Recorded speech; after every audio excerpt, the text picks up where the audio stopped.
பிரியமானவர்களே, இயேசுவின் நாமத்தினால் உங்களை வாழ்த்துகிறேன். கொலேசியர் 3வது அதிகாரம் முதல் 2 வசனம். நீங்கள் கிறிஸ்துவுடன் கூட எழுந்தது உண்டானால் கிறிஸ்து தேவனுடைய வலது பார்சத்தில் வீற்றிருக்கும் இடத்தில் உள்ள மேலானவைகளை தேடுங்கள், பூமியில் உள்ளவைகளில் மேலானவைகளை நாடுங்கள். ஆண்டவரோடு சஞ்சரிக்கிற, ஆண்டவரோடு நடக்கிற இந்த வாழ்க்கையில எப்பொழுது நான் ஆவிக்குரிய சிந்தையில் இருக்கிறேன், எப்பொழுது என் தேவனுக்கு பிரியமான காரியங்களை சிந்திக்கிறேன், எப்பொழுது அந்த புது சிருஷ்டியாய் தேவ சாயலாய் நான் மாறிக்கொண்டு இருக்கிறேன்னா, இந்த பூமிக்குரிய காரியங்களை குறித்ததை விட மேலானவைகளை, பரலோகத்தின் காரியங்களை, கர்த்தர் என்னை குறித்து என்ன திட்டம் வைத்திருக்கிறார், நான் எப்படி ஆண்டுக்காக இந்த பூமியில நான் வாழுகிற நாட்கள்ல தேவனுக்கென்று எந்த காரியத்தை நான் செய்யணும், தேவனுடைய ராஜ்யத்தை கட்ட நான் எப்படி பயன்படணும், என்னை எப்படி ஆண்டவர் பயன்படுத்த விரும்புகிறார், நான் எப்படி இன்னும் தேவனுடைய ராஜ்யத்துக்கு பிரயோஜனமாக இப்படியெல்லாம் நினைத்து தங்களை அர்ப்பணித்து ஆயத்தப்படுத்தி வாஞ்சையோடு இருக்கிறார்களோ அவர்கள் மேலானவைகளை நாடுகிற அனுபவத்துக்குள்ள கடந்து போறாங்க.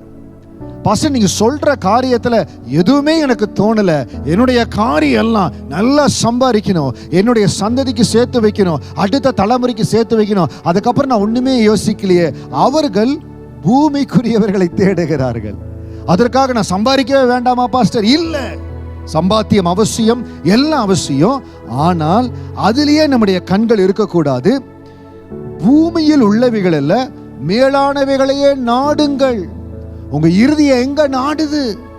எனக்கென்று தேவன் வைத்திருக்கிற பரலோக திட்டம் என்ன, ஆண்டுக்கான எப்படி பயன்படணும்? ஒவ்வொரு தேவ பிள்ளையும் மேலானவைகளை நாடணும்.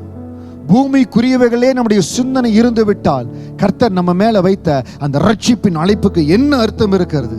ஒவ்வொரு ரட்சிக்கப்பட்ட பிள்ளையும், ஆண்டவரே, நான் இருக்கிற இந்த பட்டணம், நான் இருக்கிற இந்த தெரு, நான் இருக்கிற இந்த தேசம் ஆசீர்வதிக்கப்படணுங்கிற அந்த பாரம் அவங்களுக்குள்ள வரணும். அந்த பாரம் எப்பொழுது வரும்? மேலானவைகளை நாடுகிற பொழுது. அந்த தேசத்தை குறித்ததான பாரம், ரட்சிக்கப்படாமல் இருக்கிற ஜனங்களை குறித்ததான பாரம் எப்ப வரும்? மேலானவைகளை தேடுகிற பொழுது. தேவனுடைய ராஜ்யத்துக்குரிய காரியத்திற்கு நான் எப்படி ஆயத்தப்படணும், கர்த்தரை முகமுகமாய் நான் தரிசிக்க, நான் மேலான நிலைகளுக்கு போகும் பொழுது நான் எப்படி இந்த காரியத்தை முடித்து கடந்து போகணும், அப்ப எனக்கு வைத்த வேலை என்ன? அந்த சிந்தனை யாருக்கு வரும்? மேலானவைகளை நாடுகிற பொழுது. ஆக இன்றைக்கு எப்பொழுது பார்த்தாலும் என் குடும்பம், என் வேலை, என்னுடைய காரியம், இதையே சிந்திக்காதபடி நீங்கள் கிறிஸ்துவுடன் கூட எழுந்தது உண்டானால் கிறிஸ்து தேவனுடைய வலது பார்சத்தில் வீற்றிருக்கும் இடத்தில் உள்ள மேலானவைகளை தேடுங்கள். பரலோகத்தில் எனக்கு இடத்தை ஏசப்பா எப்படி ஆயத்தப்படுத்தி இருக்கிறார், அந்த இடத்திற்காக நான் எப்படி தகுதிப்படணும்? இப்போ சில இடத்துல நம்மளுக்கு வீடு வேணும், பெரிய வீடு வேணும், ரொம்ப பாஷான வீடு வேணும், அதுக்கு நிறைய செலவாகும், நிறைய சம்பாதிக்கணும். இந்த அழிந்து போகிற இந்த உலகத்தில் இருக்கிற இந்த வீட்டுக்காக எவ்வளவு சம்பாதிக்கணும்னு கஷ்டப்படுறோம். பரலோகத்தில் நமக்கென்று கர்த்தர் இடத்தை ஆயத்தப்படுத்தி இருக்கிறார். அந்த மேலான இடங்களை சிந்திக்கிற பொழுது தேவனுக்கென்று உங்கள் அர்ப்பணிப்பு அதிகமாகட்டும். தேவனுடைய ராஜ்யத்தை கட்ட நீங்கள் இருக்கிற சபையில, நீங்கள் இருக்கிற ஊழியத்தில் அந்த ஊழியக்காரருடைய கரத்தை பலப்படுத்தி நீங்கள் இருக்கிற பட்டணத்தில், தேசத்தில் ஆசீர்வாதமா இருக்கும்படியா மேலானவைகளை நாடுங்க. கர்த்தர் உங்கள் ஒவ்வொருவரையும் ஆசீர்வதிப்பார். அவருடைய ராஜ்யத்திற்கென்று மகிமையா உங்களை பயன்படுத்துவார். தேவனுடைய கரம் உங்களோடு கூட இருப்பதாக. God bless you.